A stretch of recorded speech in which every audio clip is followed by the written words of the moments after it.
Taurus, para to sa inyo to. Para sa inyo ang reading na to, Taurus. Today, message sa mga Taurus na mapapadaan dito sa channel. Para sa inyo ang message na to. Okay, Taurus, may kaugnayan ito sa inyo ang career and opportunity, guys. At sisilipin din natin ang inyong pag-ibig. Okay, sa mga Taurus na nandito sa reading, today, ito ang inyong message. Okay, Taurus, kailangan nyo ng shelter o isang tahanan. Okay, the answers are within. Kumbaga, siguro ito yung hinahanap ninyong tahanan o masayang tahanan. Naghahanap kayo ng masayang pamilya. Hindi lang bahay, kundi pamilya. Ibig sabihin, totoong pamilya. At finding sanctuary is here. Kailangan nyong i-open ang inyong buhay sa palakasin nyo pang inyong spiritual relationship kay God. Okay? Sa mga Taurus, kung kayo ay mananampalataya na is mas palakasin nyo pa ang inyong pananalig kay God. Kailangan nyo siguro ng mga mentor at mga advisor sa panahon ngayon, sa inyong sitwasyon, is kailangan nyo siguro ng mga taong inyong mahihinga ng advice at mapagsasabihan ng sama ng loob, mapapagsabihan ng inyong mga hinaing, at mga gustong sabihin, yung inyong nasa puso, is gusto nyong ilabas sa isang advisor, sa isang tagapagturo, okay? At maaaring ito ay sa loob ng sambahan, kung saan kayo dumadalo na panalanginan, okay? Dahil karamihan is pupunta every Sunday sa ganong place, is maaaring may matatagpuan kayo o may makikilala kayong person o dapat kayong makakilala ng ganong mga tao sa inyong buhay, sa inyong sitwasyon sa ngayon. Okay, Taurus, ito ang inyong reading. Message for you. Nandito ang gold at you don't need someone else to fix you. Ibig sabihin, talagang may dapat kayo sigurong baguhin sa inyong sarili at kayo lang mismo ang makakapag-fix nito at hindi ang ibang tao. Hindi kasama ang ibang tao dito. Kahit asawa nyo, anak nyo, mga magulang nyo, kapatid nyo, o mga kaibigan nyo o pamilya nyo is maaring hindi sila makakatulong sa inyo kundi kayo sa inyong sarili. Ano man tong gusto nyong baguhin o i-grow pa is nasa sa inyong sarili mismo. Taurus, tingnan natin ang inyong maaaring sitwasyon. Maaaring may gusto kayong paglabasan ng inyong mga sama ng loob at gusto nyong humingi ng payo. Something na magluluwag ang inyong kalooban kapag may nakausap kayong isang tagapagpayo o isang kaibigang malapit sa inyo. Okay, Taurus. Maaari ninyong sitwasyon sa mga Taurus na bibigyan ng message today. Maaari ninyong sitwasyon.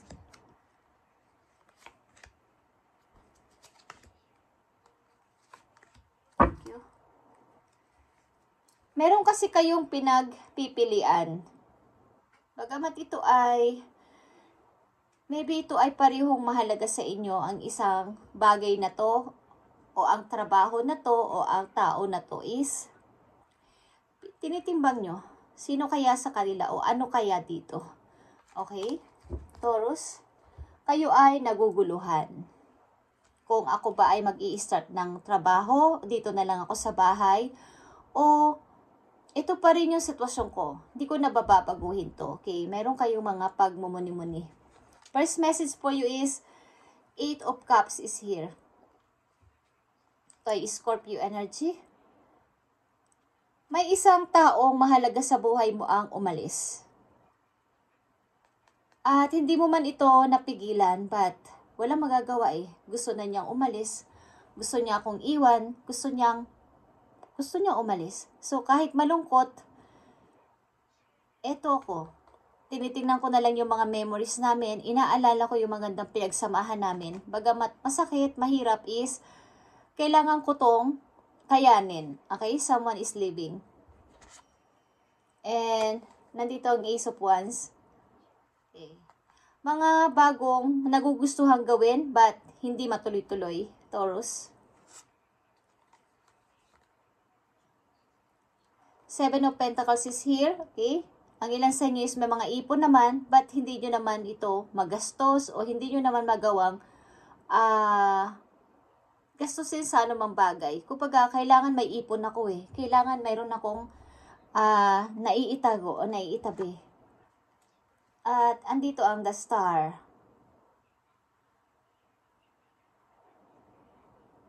Ito ay about din sa pag-fix. Okay? Ang the Star. Ito ay hope na sana ako ay maging bago, sana may mabago, at sana maging bago ako. Okay? Something kayo guys ay na-disappoint sa iyong buhay. Okay, ilan sa inyo nandito sa reading is, ang ilan sa inyo is may mga anak man, but may kasama man sa buhay, but bakit hindi ako masaya? Bakit kaya may hinahanap pa ako? Okay? Something dito guys ay may pamilya mang masasabi kayo o may bahay, maganda man ito o hindi, is parang may kulang. Sapagkat kailangan nyo may baguhin sa sarili ninyo, Taurus. Something na kung kayo ay nasa middle age na, bawa, papunta na kayo sa 40 or 36 kayo, o nasa 30s kayo is, may gusto pa sana akong gawin. May gusto pa akong, kahit may pamilya na ako, may mga anak na ako, o may asawa ako, is para akong may hinahanap. May gusto pa akong patunayan o may gusto pa akong i-start na yung dinidesire ng heart ko. Parang hindi ako masaya na ganito na lang ako hanggang ako'y tumanda o mawala dito sa mundo na wala akong ginawa sa aking pangarap na to. Okay, Taurus? Nararamdaman ko ang energy dito ay parang masikip. Parang alam niyo yung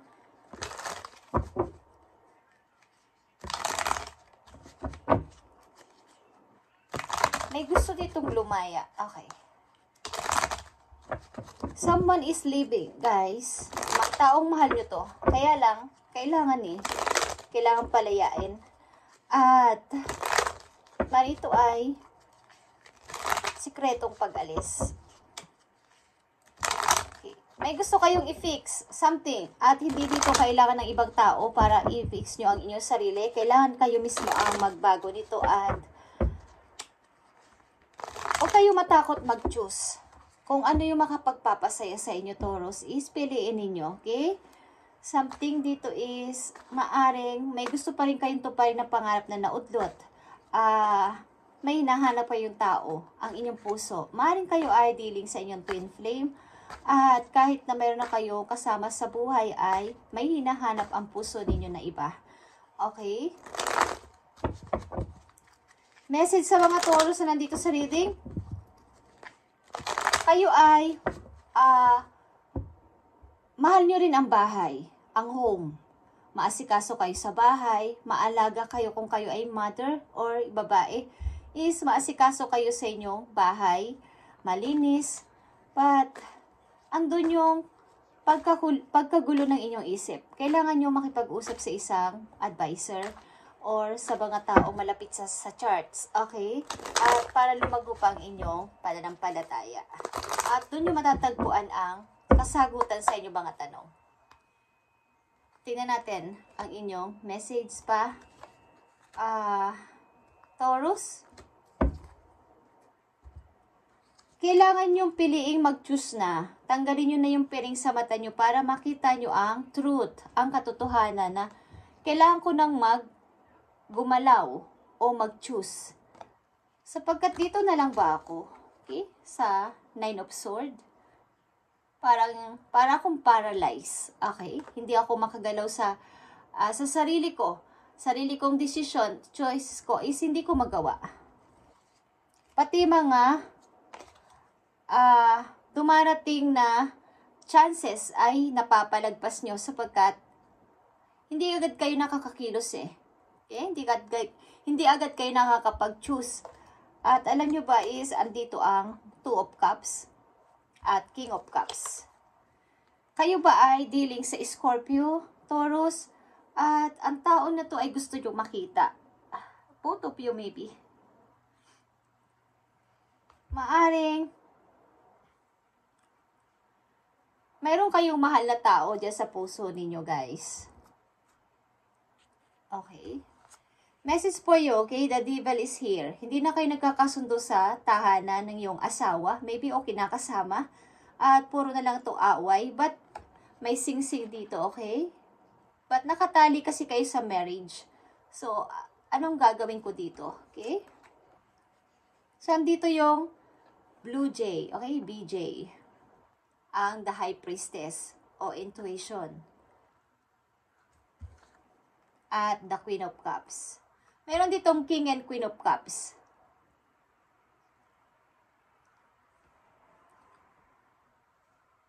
Nagtutugma ang inyong nararamdaman ng tao na to. Pareho kayo ng feelings, kaya lang may mali. Maaring isa sa inyo ay kasal at hindi ito pwedeng iwan dahil ito ay may, kumbaga nakatali ang isa sa inyo sa marriage. At andito yung the High Priestess. Pakinggan mo ang sarili mong boses at humingi ka ng knowledge kay God, kay universe, kung anong dapat inyong gawin. Kasi kayo ay malungkot. Malungkot na ina o malungkot na babae. Okay, babae kayo, guys. Nandito sa reading. Tingnan natin ang inyong career, guys, o pagkakapirahan. Tingnan natin. At maaari nitong payo sa inyo, sa inyong career or pagkakapirahan. Para sa mga Taurus, ibigay mo ang message para sa kanilang career o sa kanilang kapirahan. Thank you. Okay. Andito ang setbacks. Okay, setbacks ito. Setbacks are telling you that you're not ready to enter the next phase. Ibig sabihin, may mga balakid o may blocks sa inyong daraanan papunta sa mga magagandang opportunity. Nakita niyo yung malaking bato dito na nakaharang sa araw. Hindi niyo nakikita yung light. Yung magandang tanawin doon, yung magandang pupuntahan niyo sana. Okay? Taking one step forward, only you take 2 steps back. Baga, nag-i-step kayo ng isang beses, pero ang step nyo pabalik ay 2. May takot kayo na, ano kaya ang kahinatnan ko kung ako ay magpo-forward o aalisan ko tong marriage na to? Ano kaya mangyayari sa akin? Hindi mo kasi, parang takot ka. Kung ikaw ay magpapatuloy na alis sa sitwasyon mo at mag-uumpisa ka na naman muli at baka magkaroon ng hindi pagtatagumpay, takot ka dito, Taurus. Ito ay setbacks, okay? Takot ka mag-forward talaga ng tuloy-tuloy. So, ang nangyayari ay nagtitiis ka na lang sa sitwasyon mo. Ang gawin mo kung hindi mo to maalisan ang sitwasyon mo na to at talaga nakatali ka na dyan ay i-fix mo ang iyong sarili. Mismo, mag-enjoy ka at kalmahin mo ang sarili mo. Kung wala na talaga tong pag-asa tong pagsasama na to ay mag-focus ka na lang sa iyong sarili at magpaganda, magpapogi, mag-relax. Kung nagtatrabaho kayo is magtrabaho. After nun, pag may holiday kayo ay lumabas-labas, i-date ang sarili, bigyan ng gift ang sarili at mag-enjoy na lang. Huwag nyo nang pansinin ng inyong partner. Okay? Kung ito ang inyong sitwasyon na hindi na kayo makaalis dyan. Mas marami yung step nyo pabalik. Na-atras kayo, okay? Ma-atras kayo kaagad. Baka ako ay hindi magtagumpay. Kumbaga, iniisip nyo na agad yung result. Advance kayo mag-isip. Okay. Tingnan natin ang payo sa inyo ng inyong mga angels. Guys, okay, kayo ay manatili na lang na, kumbaga kung kayo ay nandito at hindi na talaga makaalis sa sitwasyon na to, as a mother, as a married woman or man, is magpatuloy sa buhay at magpakalago-lago pa sa spiritual. At marami kayong makikilalang tao na malapit din sa Diyos at kayo ay kumbaga kayo ay maaaliw at magiging maayos ang pag-iisip. Kung ito man ay ipagkakalob sa inyo ni God na kayo ay mawalay dito at matupad yung pangarap ninyo na matagpuan at makasama ang person na talagang inyong minamahal, ay mangyayari ito sa tamang panahon at hindi ito dapat ipilit sa ngayon. Ang mahalaga dito ay magpatuloy kayo sa buhay nyo ngayon at i-fix ang sarili. Okay? Message para sa inyo na yung mga guardian angel, Taurus. Okay, nandito ang organization and dito ay number 4. Sabihin nito, kung wala pa kayo mga tao, mga kakilala, is makipag-usap kayo sa marami. As kung kayo ay malapit sa charts, something, at sa may mga grupo-grupo is ini-invite kayo ng inyong mga guys na makihalubilo sa maraming tao para kayo ay gumaan ang pakiramdam. Your plans are on target and everything will flow more smoothly if you add a little organization and discipline to your methods. The key to success is allow your creativity to be gentle guides by logic. Be open to asking for help from someone very intellectual or seek out a mentor. Okay? Like I said, kailangan nyo siguro ng mentor or mga advisor sa inyong buhay sa sitwasyon nyo na to at makakahanap kayo ng mga taong inyong mga giging kakampi na pareho nyo na ang iniisip, pareho din nyo na ang mga idea at maaaliw kayo doon at itong problema na to ay parang andyan na lang na isisentabin nyo muna at sarili nyo muna ang isipin nyo sa ngayon kahit kayo nasa relasyon na o nasa buhay mag-asawa na is ipagpatuloy ang pangarap at mag-build ng something na kung kayo may iniisip na negosyo, maliit man yan o malaki is, kailangan nyo to sa buhay ninyo ngayon, Taurus, para kayo ay kahit papano ay maging masaya at magpatuloy sa buhay. Huwag nyo na munang ipagpilitan itong relasyon na to at ang taong mahal ninyo sa puso ninyo sapagkat ito ay mangyayari sa tamang panahon kapag ito ay iniadya ni God. Okay? Kung ito ay para sa inyo, mangyayari ito kahit ano pa ang maging pagsubok sa buhay is mangyayari yan, guys, kung talagang kayo is kayo. Yung inyong pangarap maybe o naudlot na pangarap dito is maaari pang ipagpatuloy kahit kayo ay nasa relasyon na sa buhay mag-asawa na. Okay, Taurus, thank you and God bless sa iyo at sana ay magkaroon ka dito ng kaunawaan at palakasin mo palalo ang inyong pananampalataya kay Lord at lumapit kayo sa mga advisor at mga taong pwede ninyong ilabas ang inyong sama ng loob at mga hinaing sa buhay at gagaan yan, guys, gagaan ang inyong pakiramdam at magkakaroon ito ng kaayusan. Thank you, Taurus, and God bless sa'yo.